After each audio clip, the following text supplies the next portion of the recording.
Hello everyone, welcome back to the channel. I am your host, the number one Vikings fan extraordinaire, Adam Boyer.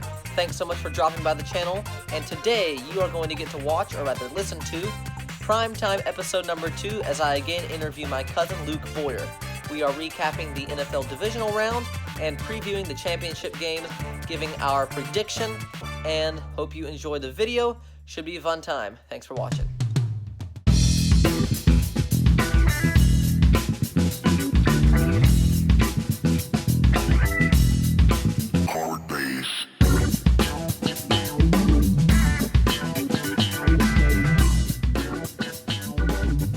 Okay, let's get started. I am here in PrimeTime episode number 2, again with special guest Luke Boyer, and we are going to be reviewing the divisional round and previewing the championship round very briefly.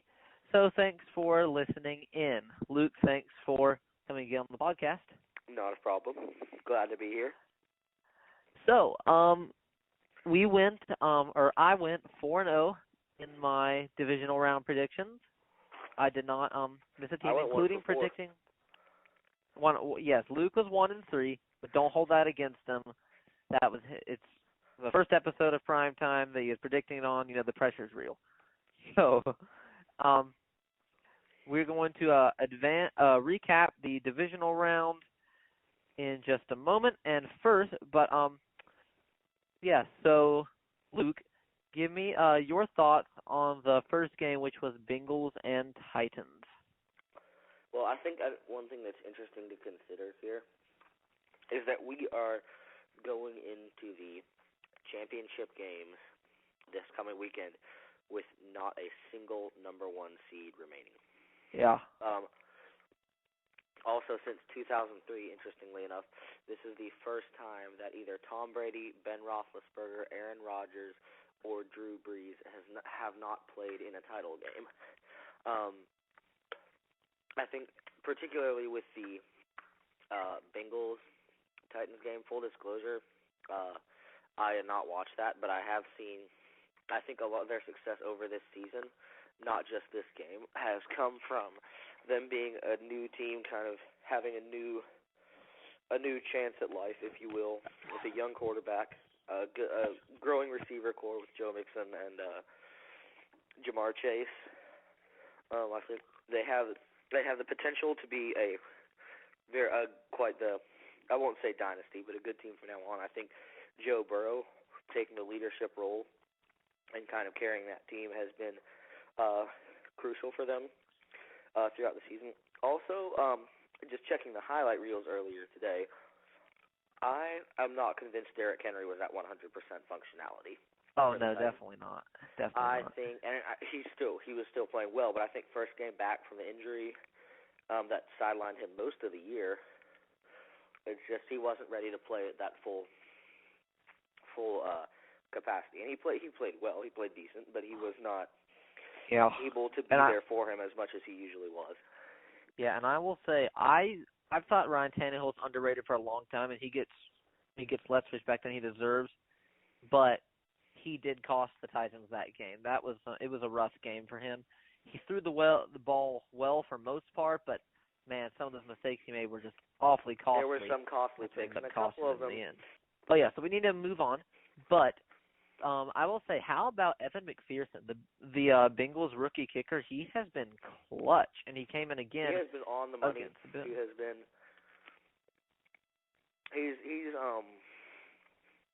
I've been impressed by him, and I don't know the exact stats, but I'm actually getting them. Yeah, I think that's the next Vinatieri, the next Gostkowski type kicker that we might see this from his performance this year. Moving on, we're not going to spend too much time on this game because not only do we need to keep it rolling, but there also isn't too much to recap. 49ers 13, Packers 10, and my computer is blaring noise. Wow. Okay, so 49ers 13, Packers 10, Aaron Rodgers 20 of 29, 225 yards. Jimmy G, let me see, I have his stats here. He was 11 of 19 for 131 to pick, Neither quarterback was outstanding. Jimmy was pretty much straight up garbage. Made at least 4 throws that could have been picked off. Luckily for the Niners, only one was. So I was very pleased when the 49ers beat the Packers, as I had predicted. So, yeah, not like I said, not too much to recap there. But you have any thoughts all on I will before we say move is on? absolutely horrendous performance from the Packers offense. And I watched part of that game. The defense carried that team. The offense would not move the ball, would not score. That was just, especially if this is Rodgers' last game as a Packer, that was just a really horrible way for them to end the season. Really bad look, I thought. Yeah. In the regular We need to season, move on to the third game, Rams and Buccaneers. Man, I was so pleased with the start of that game, but in the back of my mind the whole time I was thinking, what if? And sure enough, at the end of the game, the Rams' offense stalled out.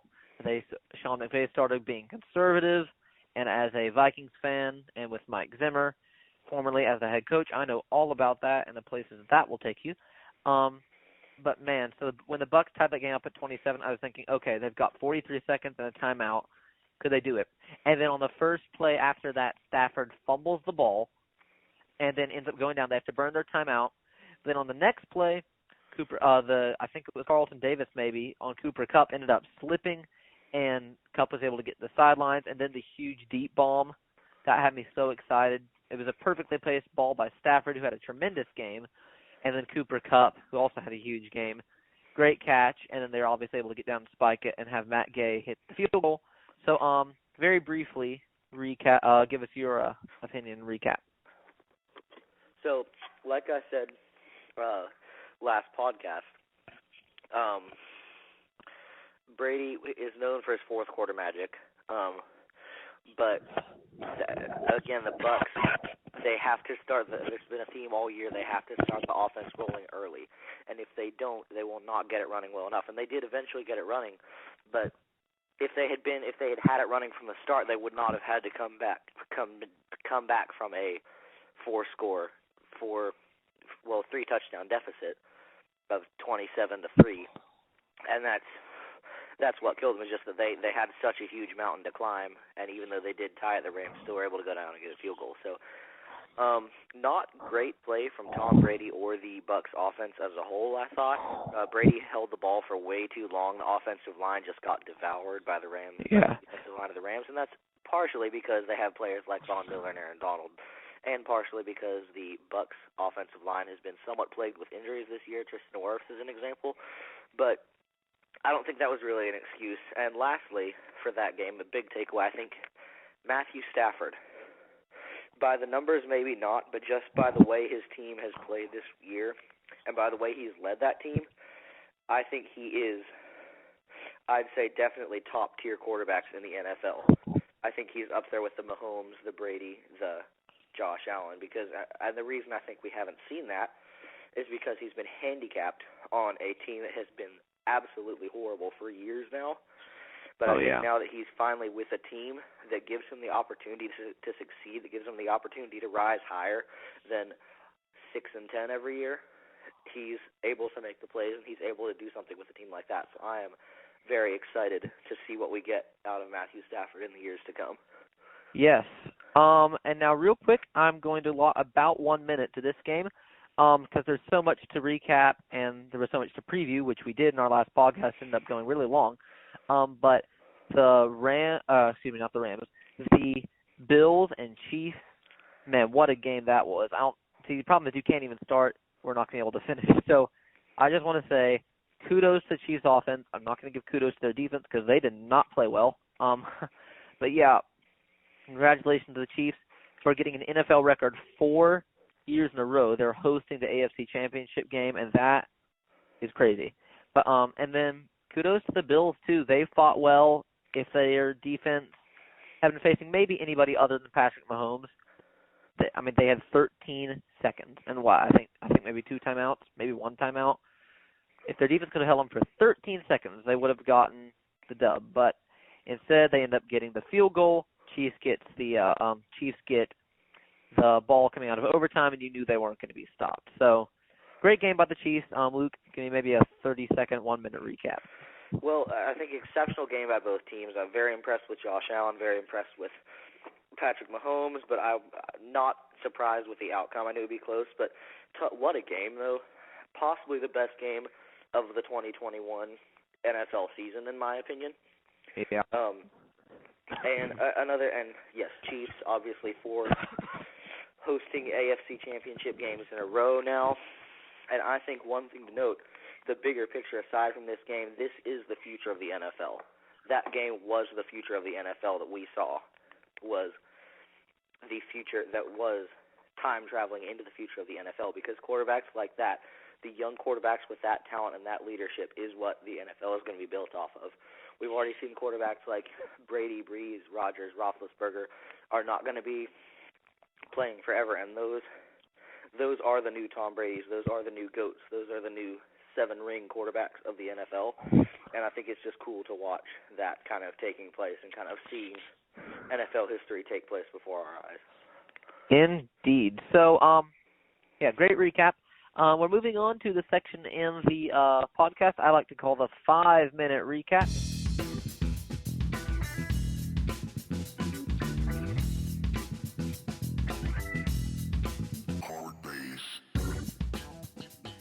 Anyway, I call this the 5-minute recap, and I'm allotting 2.5 minutes to each game, the NFC Championship game and the AFC Championship game. I'm going to turn on the stopwatch. I'll have one on the screen for you as well. And Luke, you are going to start off with previewing the AFC Championship game for us. The Bengals and the Chiefs starting now. You should have your stat pack in front of you, and so you can use that to help you and give us your analysis. So we have Joe Burrow in the regular season, 366 out of 520 passing completion ratio, 34 touchdowns to 14 interceptions, 1.108.3 passer rating. Touchdown to interception ratio is not great. But again, just going back to the way his team played, the attitude they've played with, I think is important. And I think based just the way they've played and the things the vibe that you kind of get listening to them and watching them play, I think a couple years ago, Super Bowl 52, I believe it was, that may not be right, Patriots versus Eagles. Eagles were a major underdog coming into that. Nobody thought they would do it. Nobody thought they'd rise that high, and definitely nobody thought they'd beat the Patriots. But I think that's another. This is kind of a reboot of that, and I think that's what you could be looking at with the Bengals. And I think that's what we're seeing here. And so I'm not saying I would put money on the Bengals, but I think there's a lot more of a chance for that to happen than a lot of people would think. But again, got to look at the opponent. Chiefs, you're looking at for the opponent, possibly best team in the AFC currently, in my opinion. Again, you got Patrick Mahomes, stacked receiver core, Byron Pringle, Tyreek Hill, what's the other guy? Nicole Hardman. Kelsey, just a bunch of guys who can really get open, get downfield, especially Hardman and Tyreek. But that's, again, an absolutely stacked offense. A solid running back in Edwards Helaire. I think he's healthy currently. He is. And then, so I don't really have a call for this, but I could definitely see this game going either way. Okay, do you have if you're forcing a prediction, which I am making you do, what do you give? I'm gonna go ahead and say the Chiefs pull this one out slightly.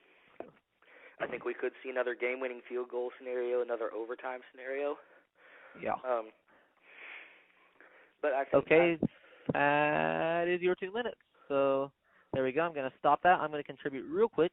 I am going to go with the Chiefs as well in this one. I think this has a potential to be another 40-plus point game from each side. Two, only decent defenses, two very good offenses. However, I think the Chiefs' defense is a bit better than the Bengals, which is why, or part of the reason I'm giving the Chiefs my nod in this one. Now we're going to move on to the NFC Championship game, Rams and 49ers. That is on Fox at 6:30 on Sunday.